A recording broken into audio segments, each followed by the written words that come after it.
Hello, I'm Micah Buzan, and this is my review of Sonic CD. Well, the first thing I noticed about this game was that it recycles the same Sonic sprite from Sonic 1.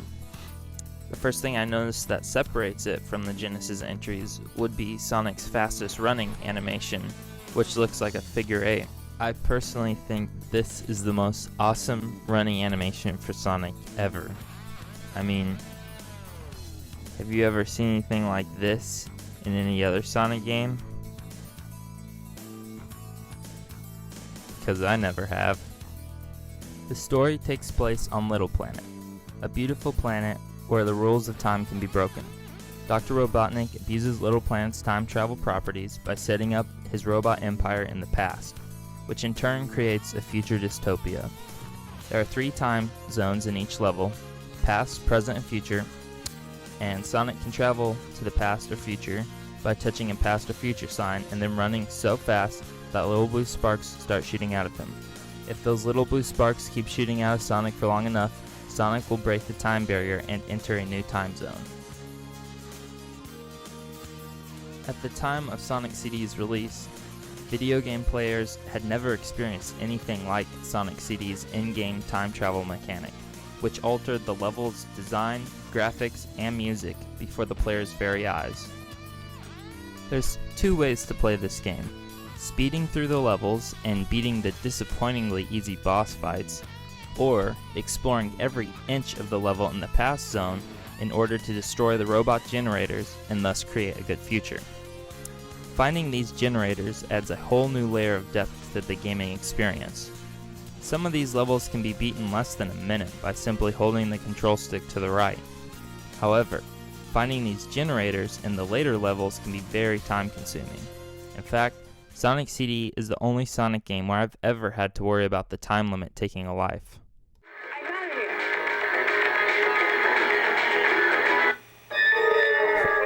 here. Now, the other way to create good futures in Sonic CD is by collecting the time stones in the special stages. Just like Sonic 1, in order to enter a special stage, the player must complete a level with 50 or more rings. Unlike the Chaos Emeralds in subsequent Sonic games, the time stones will not allow Sonic to transform into Super Sonic. The special stages get pretty hard, but are actually pretty fun. You have to destroy these UFOs within a time limit. Jumping on these UFOs takes practice. It seems like I always jump too soon and end up kind of going through them. You definitely want to stay out of the water, as that will make the timer speed up considerably. A little tip: you can hold backwards on the control stick to slow Sonic down if you need to. The pink hedgehog Amy Rose makes her debut in Sonic CD, although in the American manual she's referred to as Princess Sally, who was a squirrel in the Sonic comics and TV show. Metal Sonic also makes his debut by capturing Amy. An interesting little fact: Sonic CD and Sonic 2 were originally intended to be one game. However, due to a number of differences, the developers split the project in 2. Sonic creator Naoto Oshima handled the development of Sonic CD in Japan, while the other half of Sonic Team developed Sonic 2 in the US. The result being 2 great games that were totally different from one another. While Sonic 2 had levels designed like this, Sonic CD had levels designed like this. Sonic's speed is frequently interrupted by springs and obstacles that knock Sonic around like a pinball. While I have Sonic 2 memorized by heart, and every other Sonic game on the Genesis for that matter, every time I play Sonic CD, it feels like a new experience. Sonic CD took advantage of Sega CD's capabilities by making the levels big and adding lots of parallax scrolling and flashing lights and detailed backgrounds. It also took advantage of the fact that Sonic CD was on a CD and could therefore do things with its audio that the Genesis could not. The soundtracks to Sonic CD are excellent. Yes, that's plural. I said soundtracks, as there are 2. A Japanese version and a US version. I don't understand why the US version gets so much hate. Both the US and Japanese soundtracks have great moments and a few weak moments. The Japanese soundtrack is more electronic and upbeat, while the US soundtrack is more atmospheric and layered with ethereal sounds. I prefer the US intro to Sonic CD. The Past Zone music has my favorite songs overall in the game, which of course are from the Japanese soundtrack, but the Japanese songs with singing are practically unlistenable. But music is very subjective. I think both soundtracks are excellent in their own way and worth listening to. Many people have claimed that Sonic CD is not only the greatest Sonic game of all time, but in fact one of the greatest games of all time.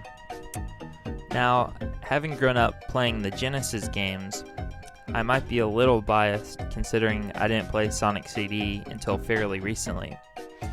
So the bias of nostalgia is not on the side of Sonic CD.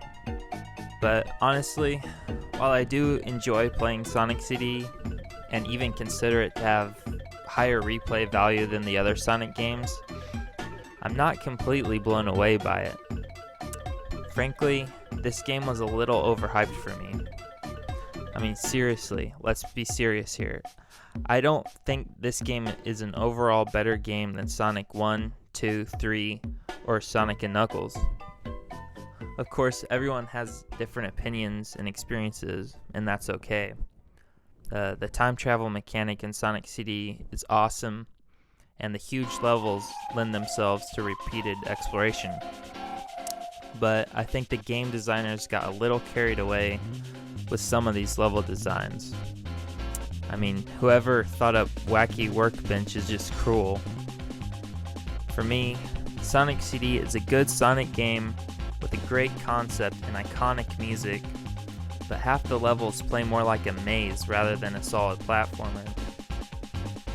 In my opinion, Sonic CD very well could have been the best Sonic game if only the levels were a little more polished and the boss battles a little more engaging. I know Sonic games aren't known for having the most difficult boss battles, but these battles, excluding the race against Metal Sonic, are just pathetic. Dr. Robotnik dies in just one hit in some of these battles. Unfortunately, claustrophobic and haphazard level design replaced the fun, challenging platforming that the first Sonic game was known for. I don't want to end this review on a negative note. If I didn't go into this game with such high expectations, I might have been more forgiving of its flaws.